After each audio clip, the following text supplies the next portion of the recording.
Сентябрьское утро выдалось по-осеннему прохладным и сырым.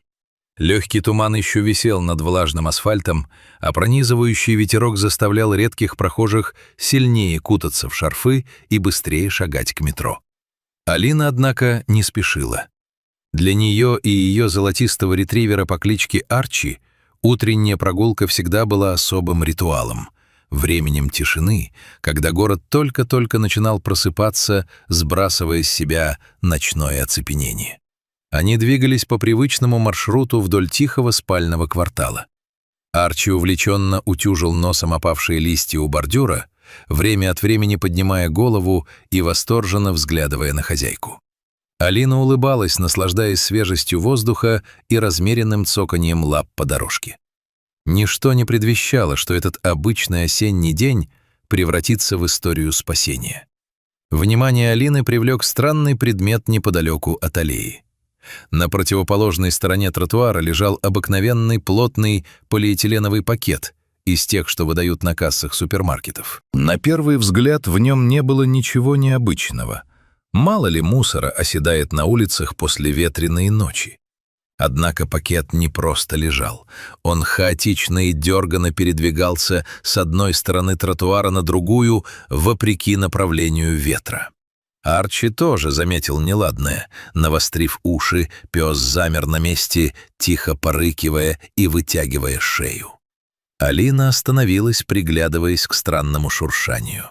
Внезапно шум, проезжающей мимо машины, утих, и в установившейся тишине женщина отчетливо услышала звук, от которого у нее сжалось сердце. Из глубины плотно завязанного пакета доносилось тоненькое, едва слышное и невероятно жалобное мяуканье. Это был отчаянный плач, крик о помощи, исходивший от существа, задыхающегося в замкнутом пространстве. Алина не раздумывала ни секунды. Потянув Арчи за собой, она быстро подбежала к пакету и опустилась на колени прямо на холодный асфальт. Пакет оказался не просто приоткрыт или слегка прикрыт. Его ручки были скручены и завязаны на два тугих, мертвых узла. Кто-то намеренно и хладнокровно обрек живую душу на медленную и мучительную смерть. Пальцы Алины дрожали от смеси гнева и ужаса. Узлы поддавались с трудом, полиэтилен натянулся и скользил. «Стой, Арчи, тихо, не мешай», — прошептала она собаке, которая беспокойно кружила рядом, понимая тревогу хозяйки. Ногти впивались в пластик, пока, наконец, один узел не ослаб, а за ним не поддался и второй. Алина бережно раздвинула края полиэтилена. Внутри, на самом дне, сжавшись в крошечный комок, лежал маленький котенок. Он был весь мокрый, липкий от какой-то грязи и непрерывно дрожал, то ли от пронизывающего холода, то ли от дикого парализующего страха. Малыш был настолько мал, что умещался на одной ладони. Его глазки были полуприкрыты, а ротик периодически открывался в беззвучном, истощенном мяуканье. «Господи, да как же так можно?» — выдохнула Алина, чувствуя, как к горлу подступает ком. Не тратя времени на раздумья, она осторожно обернула котенка краями того же пакета, создавая хотя бы минимальную защиту от холодного ветра. Прижала сверток к своей груди под куртку и помчалась домой. Арчи, будто почувствовав всю серьезность ситуации, не стал отвлекаться на посторонние запахи и бежал рядом, не отставая ни на шаг. Поднявшись на свой этаж, Алина вбежала в квартиру. Первым делом нужно было обеспечить малышу покой. Пугающий шум, резкие звуки и даже присутствие других животных сейчас могли окончательно доконать истощенную нервную систему найденыша. В квартире Алины уже жили кошки, и они сразу проявили любопытство к новому объекту, поэтому женщине пришлось действовать решительно и быстро. Она принесла из кладовой мягкую переноску, застелила ее дно чистым теплым фланелевым полотенцем и аккуратно переложила туда котенка. Малыш сжался в самый дальний угол переноски, замерев от ужаса. Алина понимала. Прямо сейчас навязывать ему свое общество, насильно трогать или пытаться сразу мыть, значит нанести новый стресс. Ему нужно было просто осознать, что опасность миновала, вокруг тепло, и больше никто не угрожает его жизни. Закрыв дверцу переноски и накрыв ее сверху легким пледом, чтобы создать полумрак, Алина оставила малыша на некоторое время в тихой комнате, давая ему возможность успокоиться и почувствовать себя в безопасности. Тем временем женщина занялась приготовлениями. Малыш выглядел не просто грязным. На его шерстке запеклась уличная грязь, а от самого котенка исходил неприятный запах стоячей воды. Было очевидно, что перед тем, как оказаться в пакете, он пережил немало бед. Как только котенок немного перестал дрожать, а его дыхание в переноске выровнялось, Алина поняла — пора переходить к следующим процедурам. После того, как малыш немного освоился на новом месте и перестал панически сжиматься от каждого движения, Алина осторожно достала его и отнесла в ванную комнату. Набрав в раковину немного теплой комфортной воды, она начала бережно смывать с него слои грязи. Котенок поначалу испуганно цеплялся крошечными коготками за ее пальцы, но, чувствуя мягкие, уверенные движения человеческих рук и приятное тепло воды, постепенно расслабился. Алина использовала специальный гипоаллергенный шампунь, смывая не только грязь, но и воспоминания об ужасном пакете. Из-за слоя налипшей пыли трудно было разобрать его настоящий окрас, но по мере того, как вода стекала в слив, под ней открывалась удивительно нежная, мягкая шерсть с красивым полосатым рисунком. Ополоснув малыша и бережно завернув его в сухое махровое полотенце, Алина тщательно вытерла его и немного подсушила шерсть едва теплым воздухом из фена, включенного на самую низкую мощность, чтобы не напугать громким гулом. Чистый, пахнущий свежестью и уютом, малыш выглядел совсем иначе. Теперь оставалось самое главное — утолить тот жестокий голод, который наверняка терзал его крошечное тело несколько дней. Было видно, что котенок еще слишком мал и не умеет самостоятельно есть твердую пищу из миски. Алина достала специальную детскую бутылочку с соской и маленький ветеринарный шприц без иглы, приготовив теплую питательную смесь.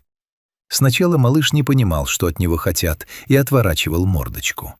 Но как только капли теплого молока попали ему на язычок, сработал естественный инстинкт. Он жадно вцепился крошечными лапками в шприц и бутылочку, начав судорожно глотать молоко. Это было поистине трогательное зрелище. Маленький организм буквально впитывал в себя жизнь с каждым новым глотком. Молоко каплями стекало по его подбородку, а ушки смешно поддрагивали в такт движением челюстей. Он оказался невероятно голодным.